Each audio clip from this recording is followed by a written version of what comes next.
Diaries of a Madman. By What Must I Do? Chapter 203, Part 1 of 2. Poster's note. I have changed my encoding settings. Let me know if anything seems to be wrong or acting up. End poster's note. Author's note. We have a Discord here, the link is in the description of this video. End author's note. From a quick look around the surface of the ship, I knew things had drastically changed. When we first obtained the place, the deck was flat aside from where the wheelhouse was located. Now, there were several warehouses with large doors facing both inward and outward, away from the ship. There was also a single warehouse in the center of the ship, which the teleport circle was right next to. Large flying insects were carrying resources like logs, stones, and ores and dropping them off in the warehouses. There, ponies, changelings, and griffins separated everything into further categories. In front of each warehouse was a large wagon that was hooked up to a wood golem shaped like a pony. Drones were loading things into the back of some of the wagons. This is a pretty impressive setup, I said. You guys have done well. The unnamed mayor from the tower seemed to be having a small mental meltdown, but I ignored it. We had a lot of help from the water elementals, especially Flo, Smiles said.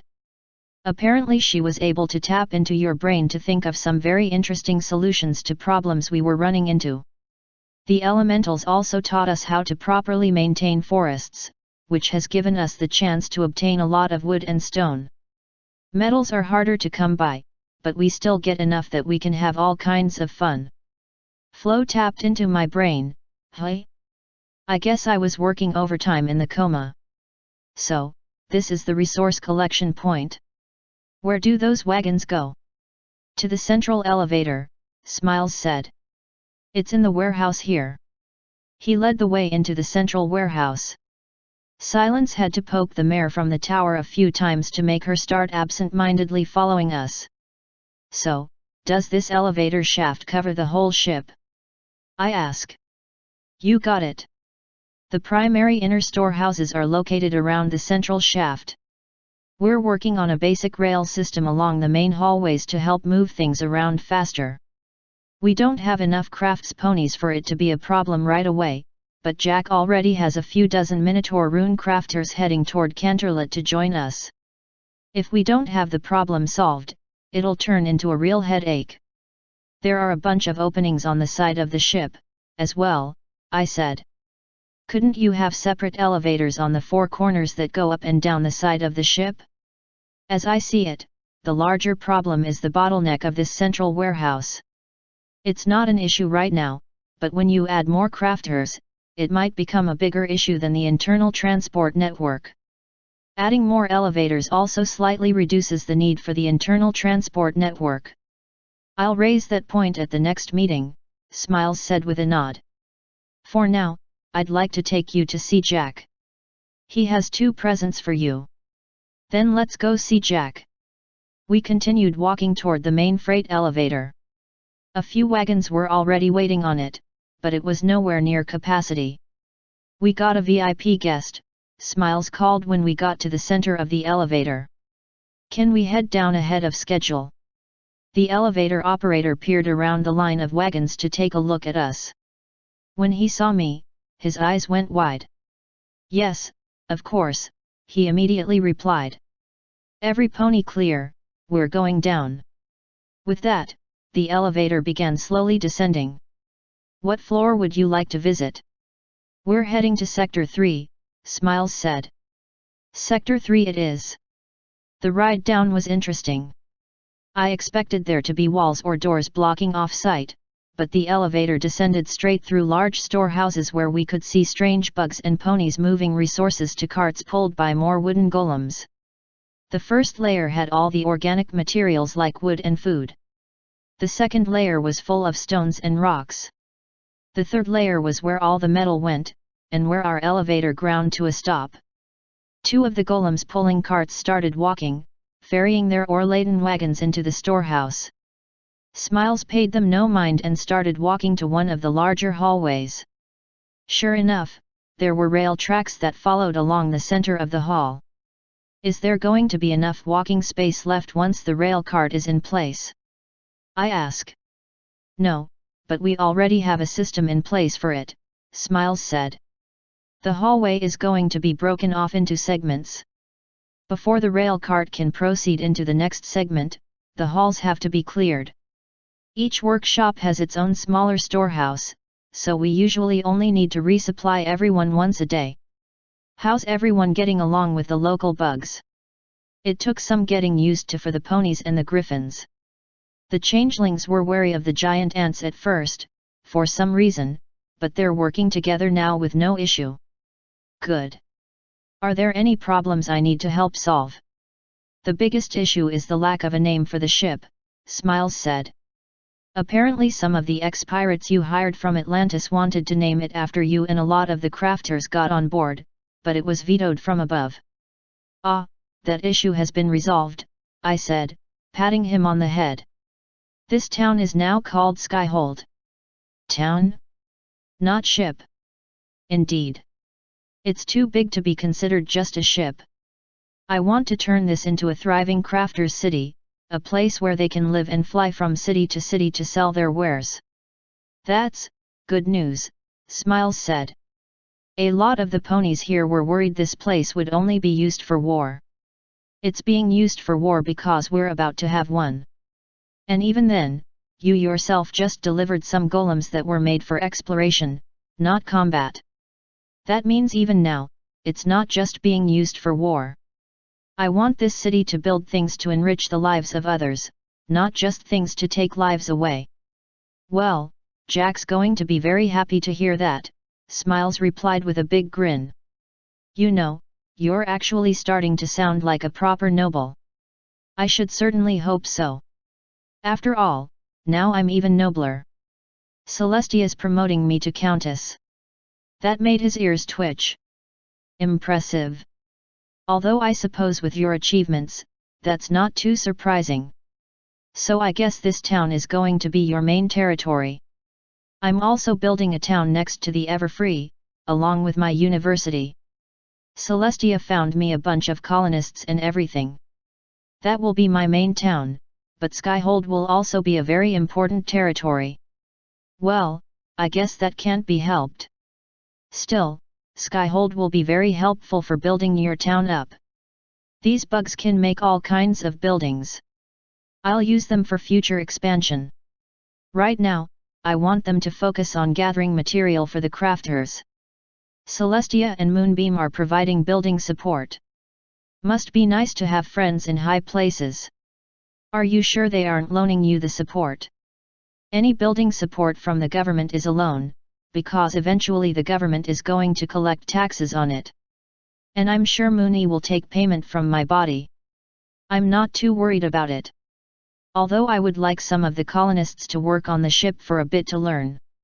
Or maybe have some of the crafters work in the town to teach. I think Jack would be fine with either, Smiles said. You can ask him. He should be in here. We finally entered one of the workshops. There were several stands that held various types of golems. Jack was currently standing in front of one that seemed to have several modular limbs, each with a different set of runes. An assistant changeling was taking notes while the golem moved one of its arms around. Master Jack. Back already? Jack said, turning his head our way. His eyes widened when he saw me. Oh ho, fancy seeing you here, little lassie. I figured I had enough beauty sleep. I was hoping you made your favorite lady a lot of fun new toys. And I also had a gift. A gift. He finally turned to face us. The first one he stared at was the hornless unicorn mare. He looked her up and down for a moment before staring at the books. Do you have knowledge that Athena doesn't? Maybe, I said. This mare here was previously one of the 7 head mages of the tower at Canterlot. She now works for me. She happens to have some books that I thought you might like to see, all the books about runes that the tower possesses. This also includes the runes they use to keep the big rock floating above their tower. Perfect, he said with a wide grin. That fills one of the biggest gaps we had. Not even Athena could find the runes for levitation. Please, set them over here. He walked to a large table in the corner of the room. Silence set the books down in the open spaces. We'll have one of the elementals help us read through these later, as well as make copies. Seriously, what were those eggheads at the tower thinking? Knowledge like this should be spread as widely as possible, not kept hidden away. My mind is starting to be changed, the mare said, her ears drooping. The things I have seen in the mere few hours I have worked under Countess Navarone have most surely amazed me. I'm pleased that I took the chance on you. So, are these modular golems? I ask. Yep. With this kind of setup, we can mix and match various effects for various situations. What was once a combat golem could instantly be turned into a housekeeping golem.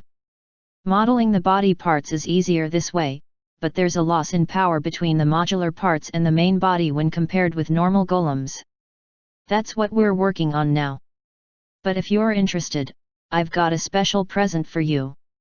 I am, I said. Please tell me it's a golem I can use to replace Kot. Come along this way, then, he said. It'll be a little walk, but I can tell you about our progress on the way. He led the way into the hall and we all followed along behind. Not you, Smiles. Take those books to the research team.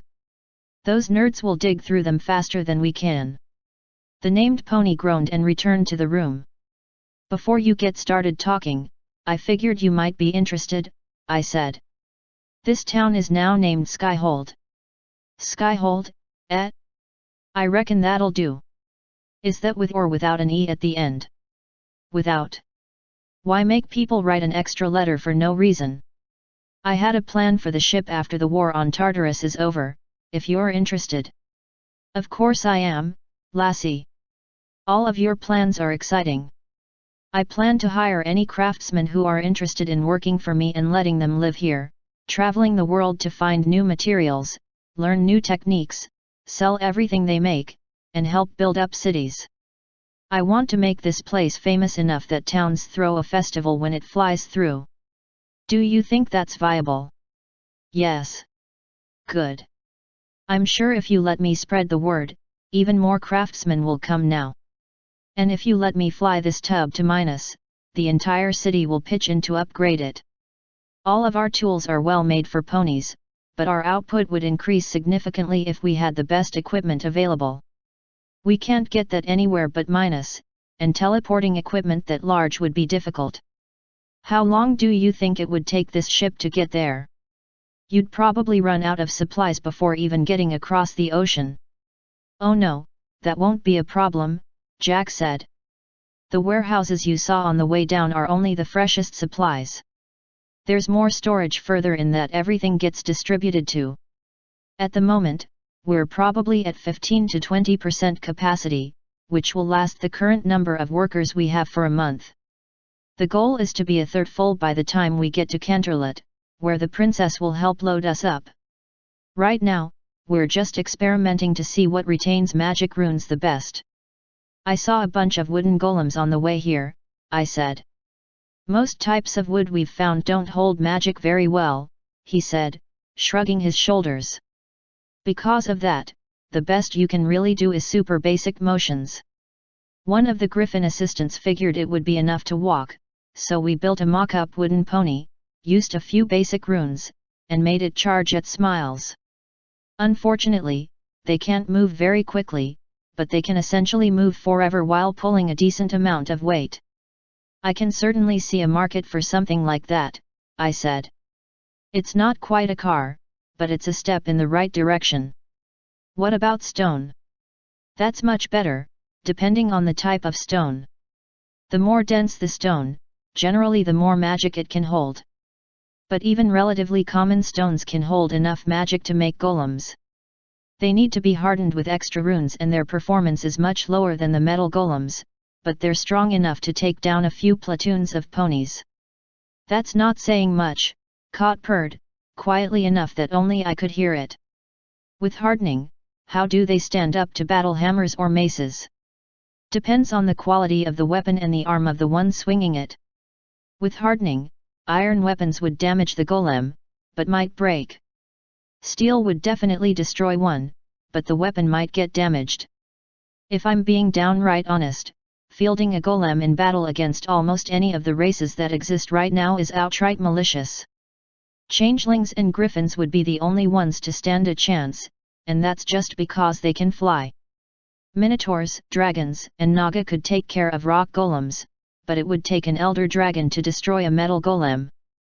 Even a few rock golems could easily destroy a city. So please don't get hung up on the small details, my lady. These things are incredibly deadly, even if they're weaker than the metal golems. Wait, are you serious? Could these things really clear a city? I ask. Have you seen the state of the equestrian military? Jack asked. The standard attack for their infantry is a kick. What's a kick gonna do to a rock golem? The Pegasi could try dropping things on the golems, but they run the risk of the things they drop being thrown back. Unicorns could possibly use the environment to trap a golem, but they're almost impossible to directly attack with magic. If any of these golems went wild, the only thing that could realistically stop it is one of the elementals, Jonathan, or one of the overpowered sisters. Nice, so we created some unstoppable super soldiers. I said. How do you think they'll fare against demons?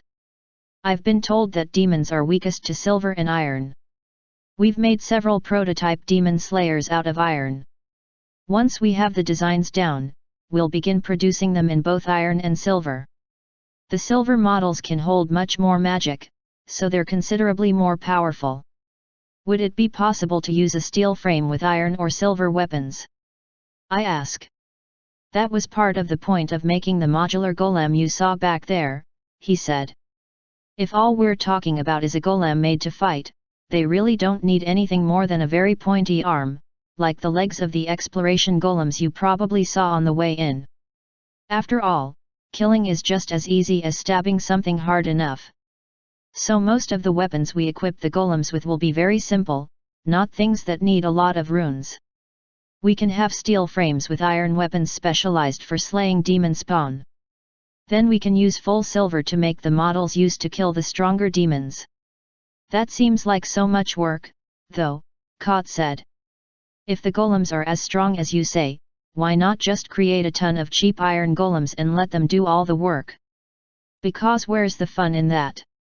I ask. Jack's having a blast. Who are you to stop the natural progression of weaponry?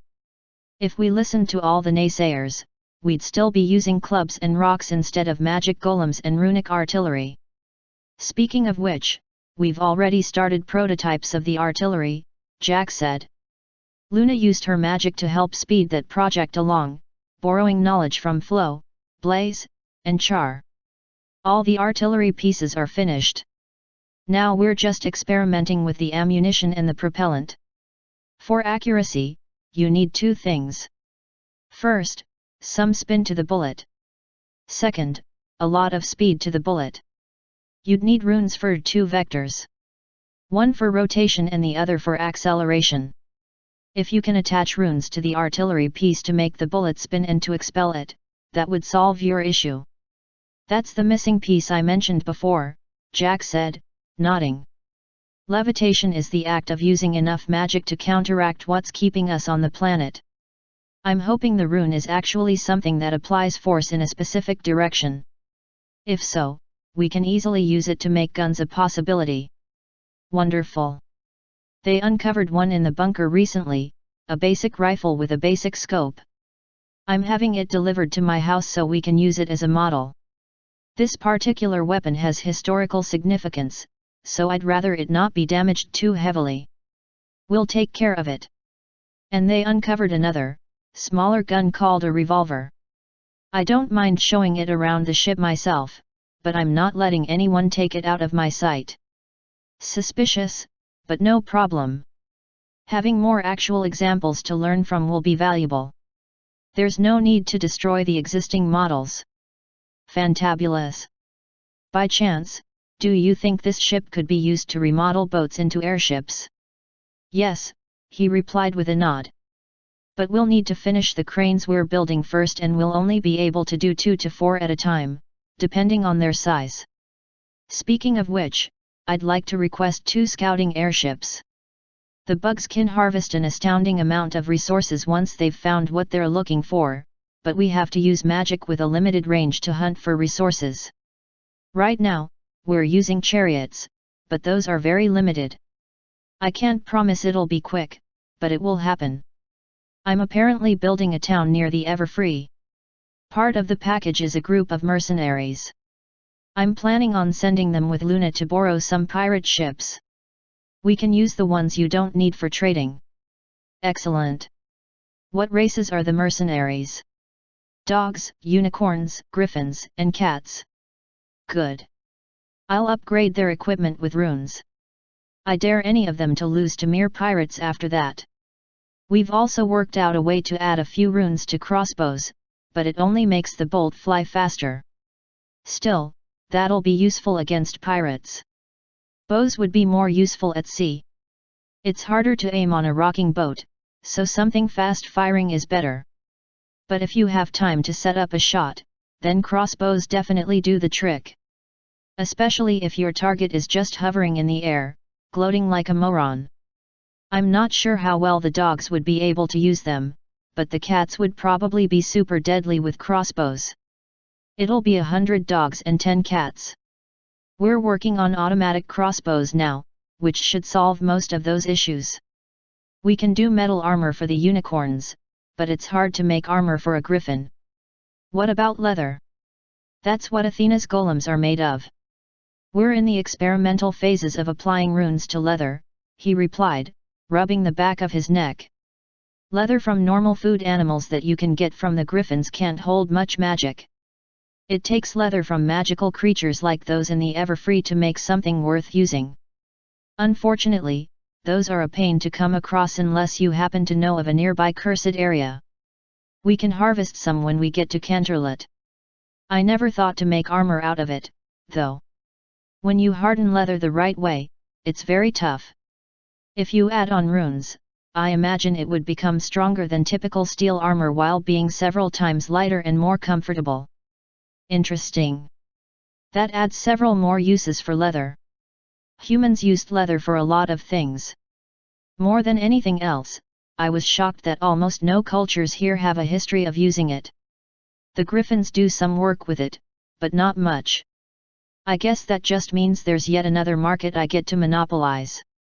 That evil smirk suits you well, Countess, Kot said, rubbing the top of her head against my neck. I do so love watching you ascend the stairs of power.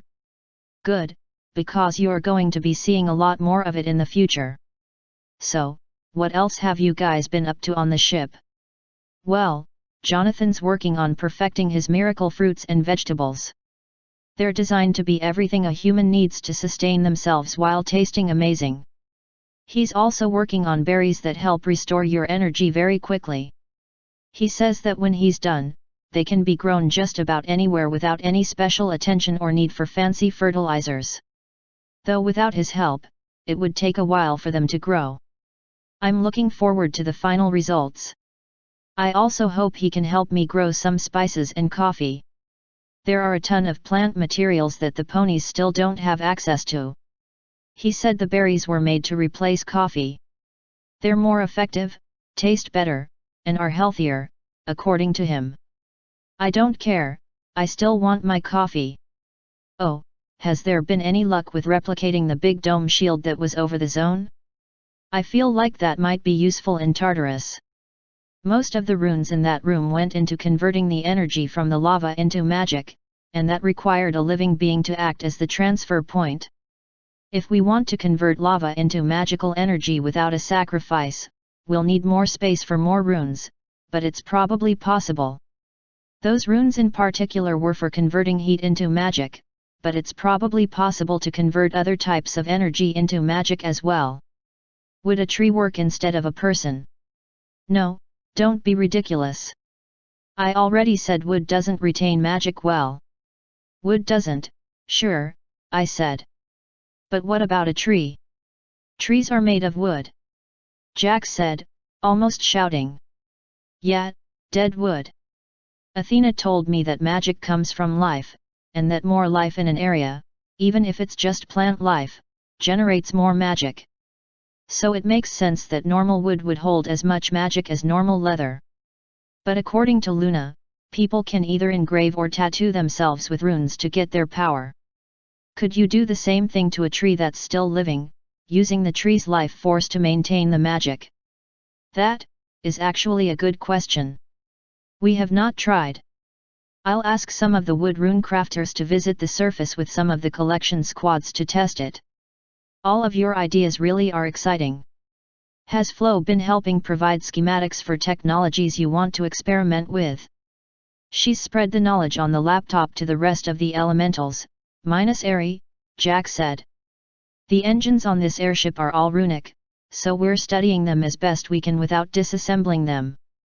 Once we know more, we'll combine what we learned with engine schematics from the humans to see what we can cobble together. That's currently the primary goal of the Runic research team. Those books will be invaluable to them. I'm glad, the unnamed mayor said. It's better that books be read than sitting pointlessly in a library. To be honest, I barely even cracked those books open before bringing them here. If I had understood the potential for runes, I would have paid considerably more attention. Minotaurs have a long history of working with runes, but most of the ones we knew before I met the little lassie here were very basic. Athena has opened my eyes considerably, but there are gaps even in her knowledge. Or perhaps there are just gaps in her memory. It's impossible to tell with her. Did you walk her maze? The mayor whispered. Indeed, along with my golem. Didn't Taya also walk it? She did, with Kot's help, I said. Luna did it on her own. So did Celestia. From what Athena told me, the maze changes itself based on the number of people you bring. Each extra person multiplies the number of rooms. 2 is probably the sweet spot, if they go in prepared. 1 is good if that person is very powerful or they have something powerful like a golem. 3 is suicide unless you're all very powerful, very prepared, and very coordinated. However, the rewards you can get in Athena's realm can make it worthwhile, but certainly not worth your life. Even a little filly made it, the mayor muttered. She followed it with a sigh. Taya's no mere little girl, Kot said. She's Our Lady's vicious attack filly. The number of ways she can use magic to destroy things is incredibly impressive. And scary, Jack unnecessarily added. Yes, and it's utterly terrifying, Kot said, nodding. No one girl should have all that power. The clock's ticking, I'm just counting the hours. Taya's not gonna go trippin' off the power, I said, patting her arm. And if she ever does, the plan is to kill her, start over from her last seed, and tell her I killed her as punishment for something trivial. That'll put her in her place. I thought Doppel told you that you weren't allowed to say things like that anymore, Kot said. Oh, were jokes about murdering my filly included? Yep, that's Our Lady for you, Jack said. I guess if her backup method works, killing her isn't the worst thing that you could do, but should her mother really be saying things like that? Probably not, if I'm being honest, I replied with a shrug. So let's get back on topic. No time, we're at our destination, Jack said, finally stepping into one of the workshops. We all followed. There were several sets of runic armor in this room. 2 sets stood out. One because it was obviously made for a biped and the other because it seemed to be made for a filly about Taya's size. I suddenly had a pretty good guess as to what his gift was. Your new armor is finished, my lady, he predictably said. You could have at least wrapped it in a canvas or something. We've also finished the primary pieces of Taya's armor. The primary pieces? I ask. Luna knows a lot more runes related to equine bodies than bipedal bodies, so she gave us several runic combinations with different effects. This one provides an overall increase in physical abilities and can be powered with a blood gem to increase its physical defense, her strength, and her speed. Sounds nice. Nothing for her magic potential. Luna told us that's a double-edged sword we don't want to touch. The reasons are really complex, but I can explain if you are interested. I'm not. The tower mare whimpered just a little. We ignored it. What does my armor do? Luna only knew one runic combination for bipeds, Jack said. It's called the revenant armor. At the start, it acts as normal armor. But the more blood you shed while wearing it, the stronger it becomes. That includes physical defense, your strength, your speed, your stamina, and eventually it'll begin changing shape to suit you better. All of that sounds pretty eerie, I said. Do I have to actually kill people while wearing it, or will making people bleed do it? Luna specifically said it reacts to blood, not to death. She was quite particular about it, in fact. She also offered to be the first one to bleed for you to increase your strength. Too bad, Kot said. That will be my responsibility. We don't have anyone who can heal in here, so it'll have to wait. Now, help me get it on. But my lady, there are others here, Kot whispered, staring at Jack. By which I very obviously meant help me put the armor on. Get your mind out of the gutter, you whore. Oh. Well. There are still others present. My lady, you shouldn't just let others see you naked. Half the people in this room are naked, Kot. She doesn't care and Jack just sees me as a lassie, so get over yourself. With that, I pushed her away and started trying to pull my dress off. Kot groaned before doing it for me. With that thing out of the way, I kicked off my shoes and approached the suit of armor. It was a surprisingly shiny set of black fluted armor. The runes were painted with red magical ink. What's this armor made out of? Its radiance is unreal. Titanium. So is Taya's. The amount of magic it can store is incredible. Wow. I guess you can't go wrong with that.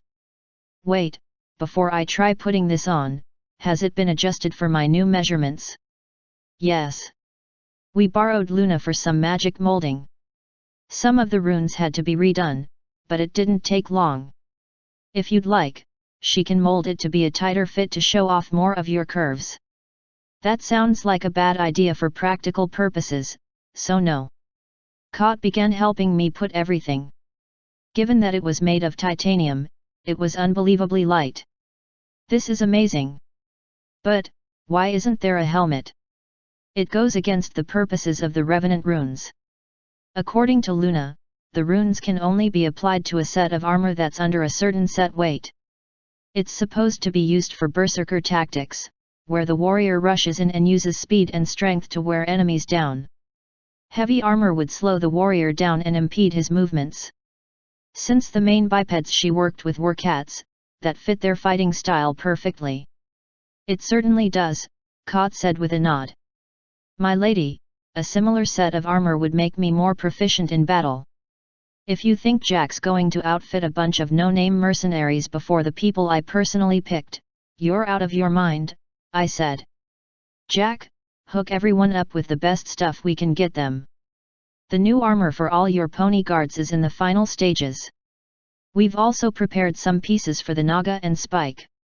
We had no idea Kot would be interested in armor, but we'll set aside another batch of titanium for her.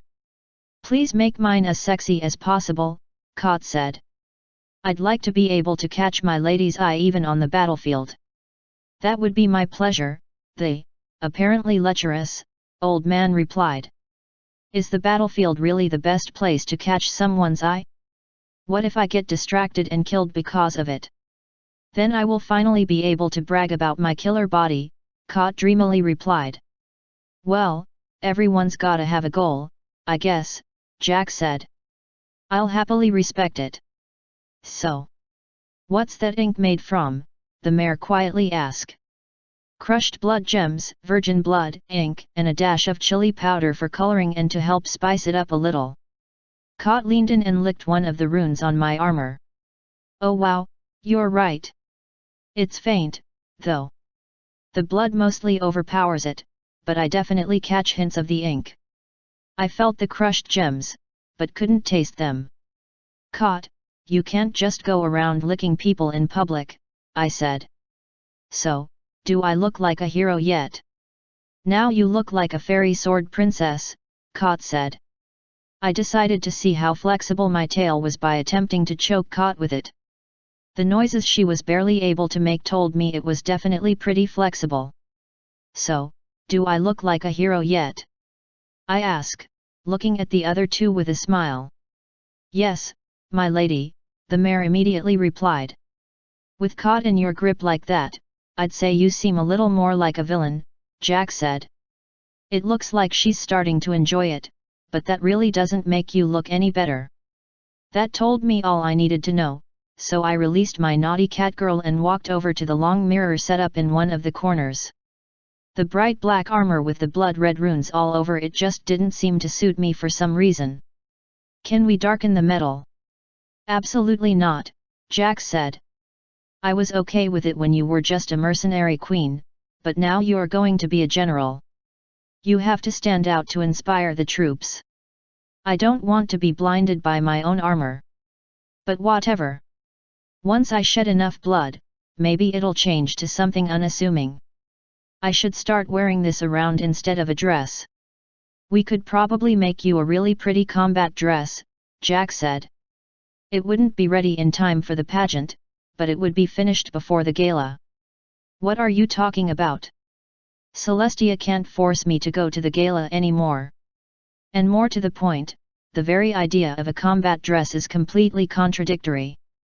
I forbid you from making one, and I especially forbid you from bringing it up around others. That goes for you too, Caught. I don't see what the big deal is, but okay, Jack said with a shrug. Caught looked extremely disappointed, but part of that might have just come from getting choked. When can you have Taya's armor delivered? The sooner she gets used to wearing it, the better. I don't plan on having her participate in any more fights, but it's still better that she knows how to deal with armor just in case. I can have it packed up and sent to the teleport circle so you can take it with you when you leave, if you'd like, Jack said. I would. Do you happen to know if a runic horn would be possible? Jack looked over at the dehorned mare, whose eyes were now wide. Unfortunately, I don't think so, he said, turning his head back to me. If it did work, it would probably have to be charged with blood gems, and it would likely only have a limited number of possible spells. Zecora might know some spooky voodoo that could help. Do you know what she did with all the alicorn we looted from the unicorns guarding the bunker? Zecora had a workroom built at the bunker. They're likely stored within it. Cool. Those unicorns weren't very good at magic, but I guess a weak horn is better than none. Is that fine with you? Yes, the mare yelled. I thought I would have to get one myself. I doubt Zecora will care if we take one. We'll stop by her workroom on the way back. You can get Twilight to attach it later. Now, what else do you have to show me? The next few things on the tour were magic artillery pieces. None of them were very large, but I wasn't expecting the prototypes to take up too many resources. The fact that the artillery was easily transportable and had a wide aiming range was more important than being able to shoot very far, at least at the moment. I did eventually want a gun large enough that it would take a train to move it, but that was a project for the future. There was no ammo for the artillery, nor was there a system to make the cannons actually fire, so looking them over didn't take very long. After that, Jack took us to view some of the other siege weapons that had been found on the ship. Most were similar in nature to a ballista or catapult, with a few variations here and there. To be honest, there aren't that many different ways to make siege engines without using magic or technology. That said, these ballistae and catapults had been upgraded with various runes. From what Jack told us, a single shot from one of the ballistae could punch a hole through a castle wall. Clearly, choosing to attack the ship head-on before it could get above us had been the right call. If our shields had been hit by the siege weapons on the ship, we would have either been wiped out or forced to retreat. The last thing Jack showed us in the metalworking area was where they built the crossbows. They already had a prototype of a repeating crossbow, but it was so bulky that it had to be mounted for anyone other than a minotaur to fire it. And instead of having a trigger, it used a crank. Twisting the crank to a certain degree would pull the string back, which released the mechanism holding the top bolt of the magazine in place. Twisting the crank further pushed the bolt out and then locked it into place. Continuing to twist would release the locks on the bolt and the string, propelling the round forward. At that point, the crank would be back in the beginning position and could be spun to fire once more. It was exactly the kind of thing that I wanted to mount onto a flying chariot. Other than the really cool repeating crossbow, they also had several runic crossbows of various sizes. All the pony researchers had the common goal of making a crossbow model that even ponies could use, so several of the pieces we saw were fairly outlandish. I also think that ponies need more and better weapons, but I'm not really sure something that takes two hands to wield is the best choice. One of the crossbows was a special order from Kot, so we took it with us on the way out. The runic bolts would have to be delivered later, since they ended up being very heavy.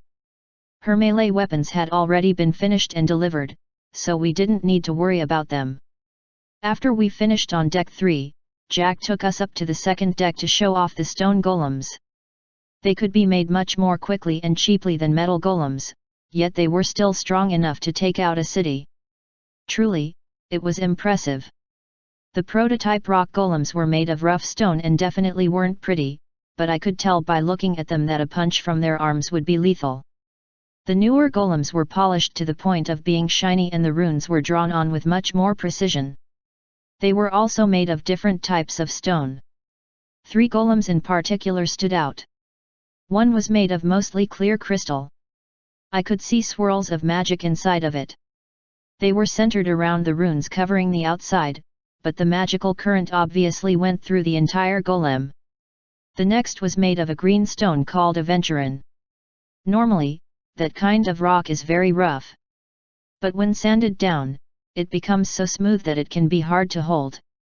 This particular golem had been polished so well that the green was nearly a black.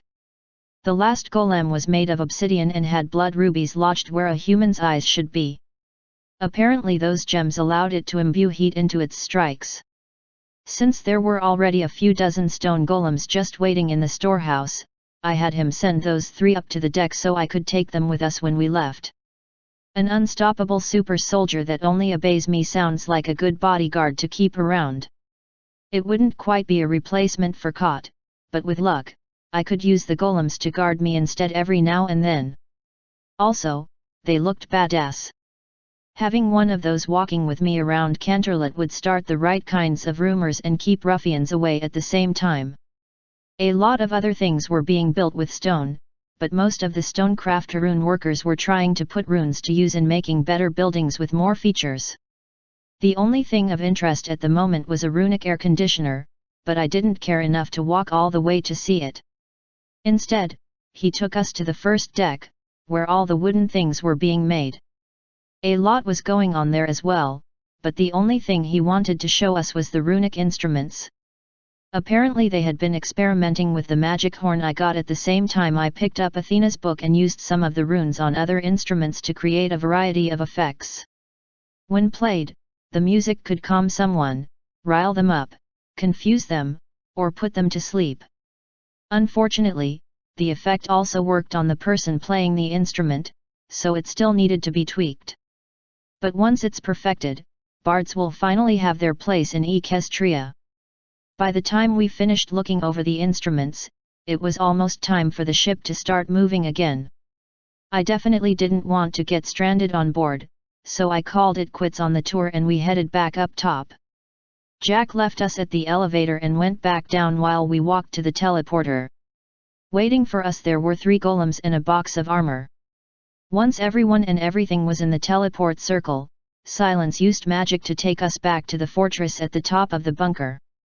The 2 guards were still standing there and seemed somewhat surprised to see the large golems with us. "Are these more prototypes?" one of them asked. "No, these are going to be my new guards," I said. "No one is going to be stabbing me in the back with a horn while they're around." Please don't bring that up around Luna, the other guard said, rubbing the back of his neck. From the stories I heard from the ones on duty, she was angry enough after it happened that she's probably still looking for ways to get back at us for letting Blue Blood through. Didn't Blue Blood poison the party first? The ex-unicorn mayor asked. I heard that he used a plant from the Everfree to confuse everyone that ate the food. Weren't the guards eating, too? It truly takes a vile mind to poison innocent partygoers, I idly said, looking off into the distance. Especially at a party as famous as Celestia's gala. I'm sure both princesses were furious. I spent most of the month afterwards bedridden, so I didn't get to see either that often right afterwards. Although I did have 2 different princesses staying in my house at the time, so there's that. One married and the other wasn't interested in me, though, so having them around was more draining than anything. I don't think you're meant to talk about royalty that way, one of the guards muttered. Who died and made Cadance a princess, anyway? I certainly didn't vote for her. Anyway, I'd like to visit one of the workshops in the fort. Caught, silence, do you know where Zakora's shop is?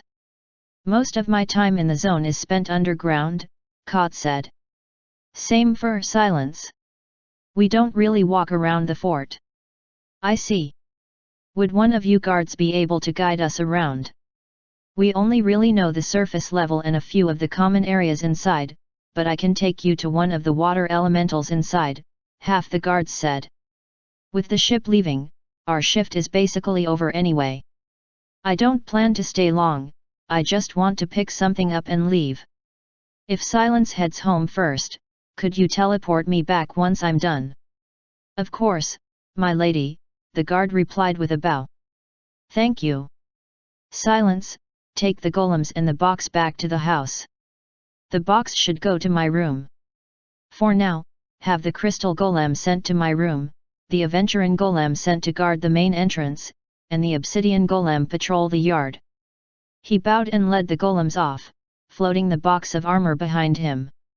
So, where to? End of part 1.